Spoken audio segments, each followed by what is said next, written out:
Thank you for the kind introduction. Unfortunately, I have to speak in English. My German isn't so good.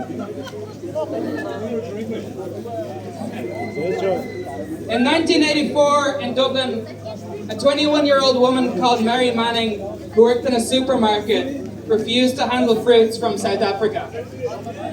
She was suspended for doing so and went on strike along with 10 other workers from the supermarket. The strike lasted almost 3 years until the Irish government became the first Western government to put a complete ban on the importation of South African goods. This is not to say the Irish government deserved the praise. It was the public outpouring of support for the strikers that forced their hand. It was the people protesting, making their voices heard, and saying enough is enough. Boycotts work.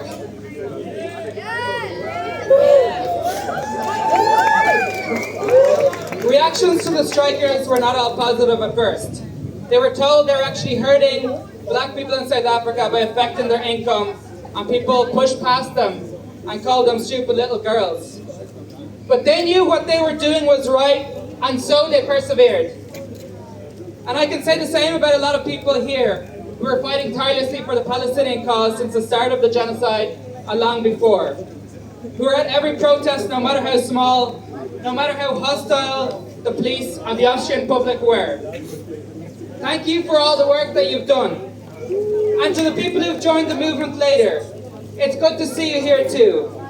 Slowly, very slowly, but surely, this city is waking up to the atrocities being committed by the State of Israel on a daily basis. Of course, it's not enough. Tonight, Israel will participate in the Eurovision finals right here in front of us. Shame. Even if Eurovision wasn't political at all, and it was just about music, like they say, it would be right to boycott it. As the supermarket strikers in 1984 showed us, a state that treats a group of people as second-class citizens must be shunned and ostracized politically and economically until the regime collapses under the pressure. Israel has passed a law legalizing the death penalty for Palestinians, but not for Israelis. Shame. Becoming the first state to do so since Nazi Germany. Shame. Israel has committed genocide in Gaza, killing tens, if not hundreds of thousands of innocent people. Israel has indiscriminately attacked its neighbors, bombing school children in Iran and displacing over 1 million people in Lebanon. And of course we know that Eurovision is political. It's sponsored by an Israeli company. It's a soft power tool shamelessly used by Israel to launder its image while continuing to slaughter innocent people. Israel has spent over €1 million in Eurovision-related marketing, attempting to manipulate the voting system in order to win the competition, and trying to convince us that we're all united by music. No. We are not united by anything that includes the rogue and murderous state of Israel.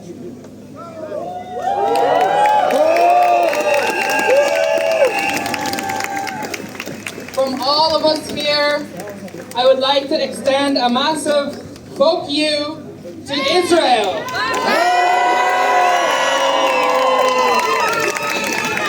To Eurovision. To the European Broadcasting Union. To ORF. And to anyone else who has helped legitimize genocide, starvation, and apartheid.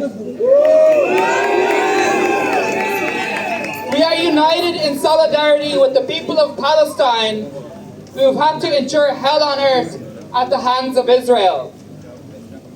I leave you with a quote from Terence McSweeney, an Irish writer and politician who died on hunger strike in a British prison during the Irish War of Independence. It is not those who can inflict the most, but those who can endure the most who will conquer.